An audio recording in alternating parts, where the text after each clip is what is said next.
আসসালামু আলাইকুম। দেশ এবং বিদেশের সকলকে জানাই আমার সালাম। আসসালামু আলাইকুম। কেমন আছেন সবাই? আশা করি সবাই ভালো আছেন।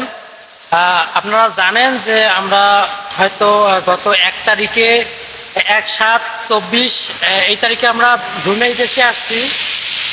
আমাদের এই ব্রুনেইয়ের অর্থাৎ এই বিদেশের মাটিতে আসসালামু আলাইকুম, আমাদের এই বিদেশের মাটিতে এই প্রথম জুম্মার নামাজ আমরা আদায় করলাম।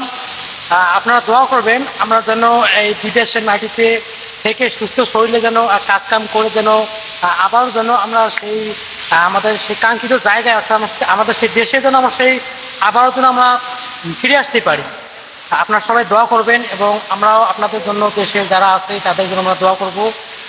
তারা যেন আমাদেরকে অন্ততপক্ষে দেখতে পারে আর আমরা যেন সেই দেশে আবারও আমরা যেন যাইতে পারি। আমরা মূলত বাংলাদেশ থেকে আমাদের দেশ থেকে 6 জন আসছিলাম। এখানে আমরা মোটামুটি 3 জন আছি আর 3 জন সামনে গেছে, আসলে তারা নামাজ পড়ে আগে চলে গেছে। প্রথমে বলো তোমার নাম কি?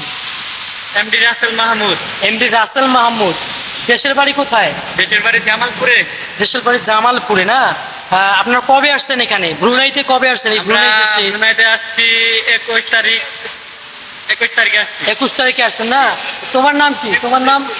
আমার নাম সোহেল রানা। কবে আসছো? 21 তারিখে আসছি। 21 তারিখে আসছে। এর নাম সোহেল রানা, এও 21 তারিখে আসছে। অর্থাৎ এই কিন্তু আমাদের দেশের একসাথে আমরা এই গ্রুপ বিষয়ে আসছি। তারা 21 তারিখে আসছে, আমরা হলো গিয়া এই গত 1 তারিখে আসছি। আপনারা হয়তো বলবেন যারা হয়তো এই দেশের নামটি এখন পর্যন্ত জানেন না যে ব্রুনাই, আসলে আপনারা বলবেন যে ব্রুনাইটা আসলে কেমন দেশ, এটা আবার কোথায় দেশ? এটা আসলে আমাদের এশিয়া মহাদেশের মধ্যেই একটা দেশ যার নাম হলো ব্রুনাই দেশ। আমিও আসলে আগে এই নাম সম্পর্কে কিছু জানতাম না যে আসলে এরকম একটা দেশ থাকে। আচ্ছা, যাই হোক, যে কোনো ক্রমে এই দেশের সাথে পরিচয় হয়েছি আর শেষ পর্যন্ত এই দেশেও এসেছি। আপনাদের দোয়ায় আমরা এই দেশে এসে পৌঁছেছি। দেখেন এই দেশের রাস্তাঘাট কত সুন্দর পরিষ্কার এবং এই দেশের যে নিয়ম আইন শৃঙ্খলা রয়েছে, দেখেন কত সুন্দর নিয়ম, একের পর এক। দেখেন কত দূর ডিস্টেন্সে। ভাই নামাজ পড়লেন?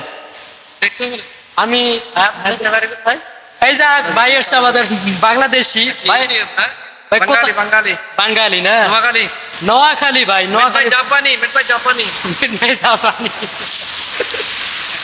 দেখতেছেন তো কত সুন্দর রাস্তাঘাট আর রোড পারাপারের জন্য সমস্ত কিছু আসলে এই আইনের উপর নির্ভর করে।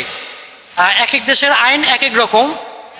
আপনারা দেখতে পারতেছেন যে এই যে রোড, এই যে গাড়ি, এখানে আসলে কার বেশি? এই দেশে যাদের মোটরসাইকেল আছে, মানে হুন্ডা, যাদের মোটরসাইকেল আছে হুন্ডা আছে, তারাই আসলে সব থেকে বেশি ধনী বলে পরিচিত।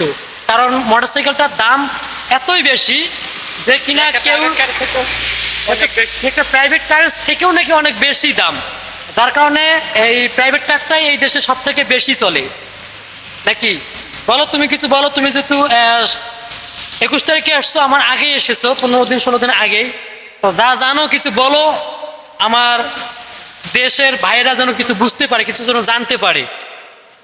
বলো, কিছু বলার থাকলে বলো।